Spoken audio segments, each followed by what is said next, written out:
Paraíba hoje que nós temos aqui não é mais o mesmo que anos e anos atrás. Já não é o Rio Paraíba que vem de São Paulo. Eu queria que vocês falassem um pouquinho sobre isso.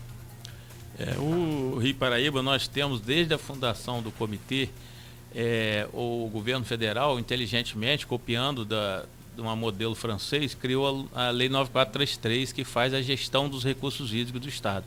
E essa divisão geográfica da gestão de água, ela não obedece à divisão administrativa dos estados e municípios, porque a gestão tem que ser onde chove e a água acumula ali e sai no exutório principal, no caso do Rio Paraíba do Sul, nós estamos falando aqui.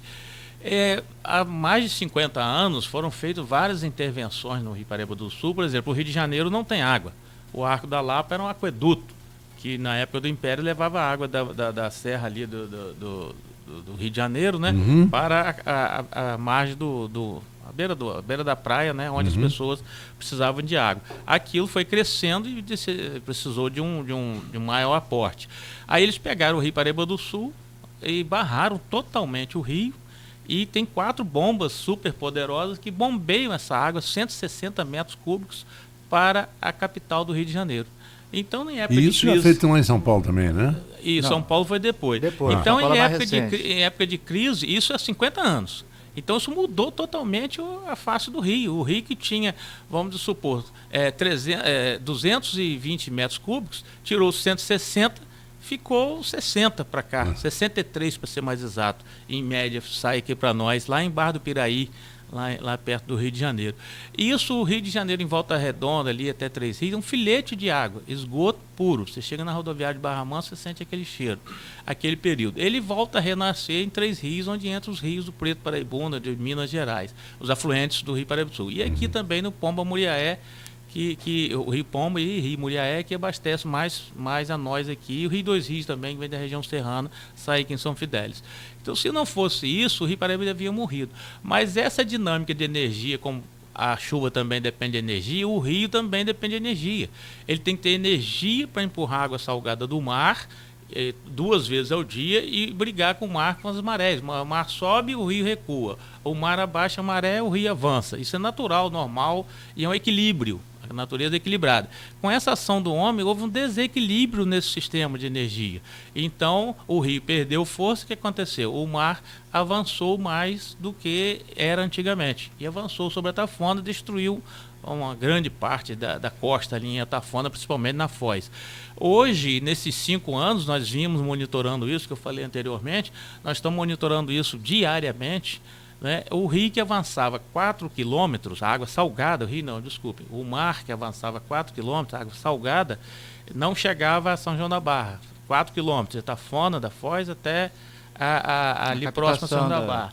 Hoje ele avança 8 quilômetros. Isso é um monitoramento feito pelo INEA em 2014, 15, 16, 17, 18. O dobro, né? É o dobro. E ultrapassa a cidade de São João da Barra. Então, 2 vezes por dia, a captação de água que é feita lá na cidade de São João da Barra, ali próximo ao centro, o cais da Imperador e da Imperatriz, pega água salgada.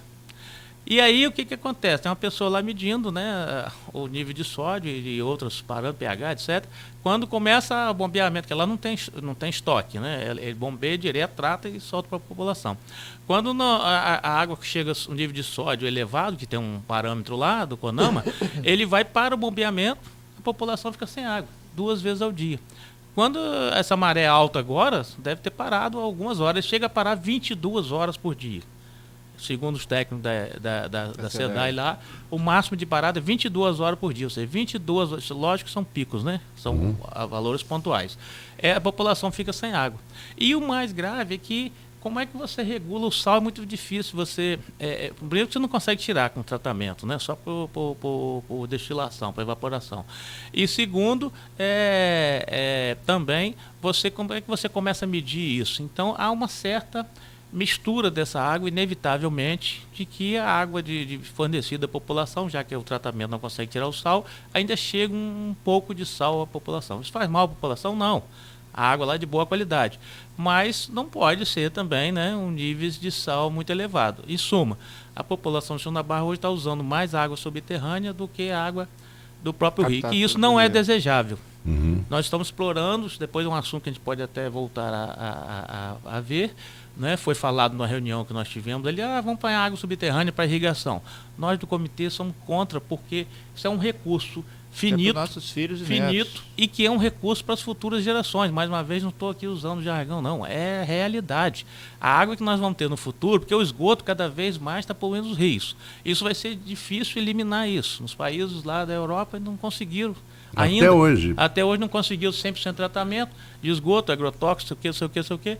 Então, nós temos que guardar esse patrimônio, que é o recurso subterrâneo de água, para o nosso futuro.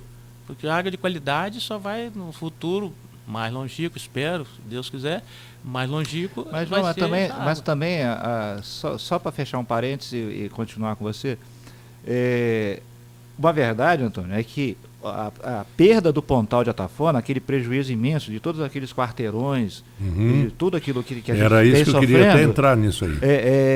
Tem a ver com a água que a Zona Sul do Rio de Janeiro bebe, tá? Porque se isso fosse feito atualmente, se fosse uma coisa recente, a legislação não permitiria. Não permitiria isso hipótese nenhuma. Isso foi feito lá atrás, e que, para poder, a custo, né, o Rio Paraíba do Sul, ele vai para o Gandu, inverter o nível do Rio Gandu, né, para poder, esse bombeamento todo que o João fala, é uma estrutura imensa, e essa água o excedente dessa água sai pelo canal de São Francisco na Baía de Sepetiba. Então a primeira foz do Paraíba do Sul hoje é na Baía de Sepetiba. Hoje não, há bastante tempo. E com isso tudo não resolve, porque a gente vê o crescimento da região metropolitana do Rio de Janeiro, assustador, 15 milhões de habitantes, e a necessidade de cada vez mais água para lá, né? Então, cada vez mais água então, cada vez menos água para nós aqui. Então, quando a previsão é usar mais água ainda. Sim, então, isso significa que cada vez mais água para lá, e menos para cá. E menos para cá. E aí a gente tem que contar aqui com o nosso vizinho em Minas Gerais, que é onde nasce o nosso rio, né? Que é de onde vem basicamente as nossas águas hoje que a gente está usando aqui. Então, eu sempre digo assim, quando eu vejo lá todo aquele problema, nós temos uma casinha lá em Atafona, eu sou frequentador da praia há muitos anos, desde criança. Toda vez que eu vou ao Pontal, que a gente anda naquela região e que vê aquela situação crítica e cada vez progressiva, cada vez maior, né? E busca de soluções, eu sempre lembro da água que o Grande Rio usa, que eles estão usando, né, de forma... Isso é muito mais grave do que a gente imagina. Nós estamos, desde maio de 2014, quando começou essa crise hídrica, semanalmente participando de um grupo, graças ao comitê e ao ENF, né, que abraçou o comitê, participando de um grupo que maneja essa divisão de águas de Santa Cecília para o Rio de Janeiro. Ele distribui a água, chega lá nessa barreira que Mendonça, que a gente fala aqui de Santa Cecília, essa barragem, esses bombeamentos, eles distribuem quanto de água vai para Campos, quanto de água vai para alimentar os 14 milhões e 300 mil pessoas do Rio de Janeiro. Mas o mais grave de tudo que a gente identificou, que a população às vezes não sabe, a gente não sabe, não sabíamos, é que não é apenas para abastecer a população de água do Rio de Janeiro, mas são 14 milhões de pessoas. Nós temos aqui 600 mil. Então, quantas cidades de Campos são abastecidas com a nossa água lá no Rio de Janeiro? Isso é importante, que o senhor Mendonça falou, isso é importante as pessoas saberem. Mas mais grave do que isso, quer dizer, a água que viria para nós, que não teria destruído a Atafona. Mas mais importante do que isso é que essa água que é desviada quase que totalmente do Rio de Janeiro, do Rio Paraíba para o Rio de Janeiro, ela vai também, isso é muito grave, ela vai empurrar a língua salina no canal de São Francisco. Ou seja, de mais água ainda. Mais água ainda. Então eles usam 40 metros cúbicos, só para questão de, vou falar número aqui não, mas só para questão de proporção. Eles bombeiam 160. Eles usam 40 para alimentar os 14 milhões de pessoas. Eles bombeiam 160. Usam 40 para... E os 120? E os 120 é para empurrar a língua salina no canal de São Francisco, para que 16 empresas possam captar água para suas funções. Isso não isso é muito grave. Isso não é revertido. Eu já tive embates duríssimos lá por causa disso, pessoais até, já ganhei alguns inimigos, porque a gente bate com força nessa questão, porque é imoral isso, não é só injusto, é imoral. É empurrar a língua salina no Canal São Francisco e a tafona está entrando na língua salina. E isso, sabe por que isso não é revertido quando nós pedimos? Porque isso gera ICMS na descida da água de Santa Cecília, da Serra das Araras lá, gera ICMS fortíssimo, gera energia elétrica, gera ICMS, gera um monte de recursos que já está implantado, que hoje não poderia ter sido implantado aquele sistema, e as pessoas não querem perder isso, tá? Os governos não querem perder isso. Mas a Lei 9433 diz que a prioridade humana, a prioridade do uso da água é abastecimento humano. Abastecimento humano é outra coisa que a população precisa saber. É quanto de água cada pessoa precisa para sobreviver. E abastecimento urbano, que acontece no Rio de Janeiro, é para empresa, para comércio, para indústria, para lavar carro, calçada, jardim, papapá. Então usa água tratada para essas coisas, desperdiça 40% da água tratada que banha nós, só esse 40% dá abastecer centenas de cidades, e usa essa água, esse absurdo de água, para empurrar a língua salina. E São Paulo já apanhou mais uma água lá. O governo de São Paulo foi a Dilma e autorizou, mesmo nós movendo uma ação fortíssima com o Ministério Público Federal. Tem uns 4 anos. 4 anos. Já está bombeando hoje 8 metros cúbicos para São Paulo, para o sistema Cantareira, e vai pegar mais. E vamos fazer outras transposições no Rio Paraíba do Sul. Para vocês verem o grau de intensidade da imoralidade, é imoralidade mesmo. Para mim é que a transposição de São Francisco é de 2% a 3% do volume de água.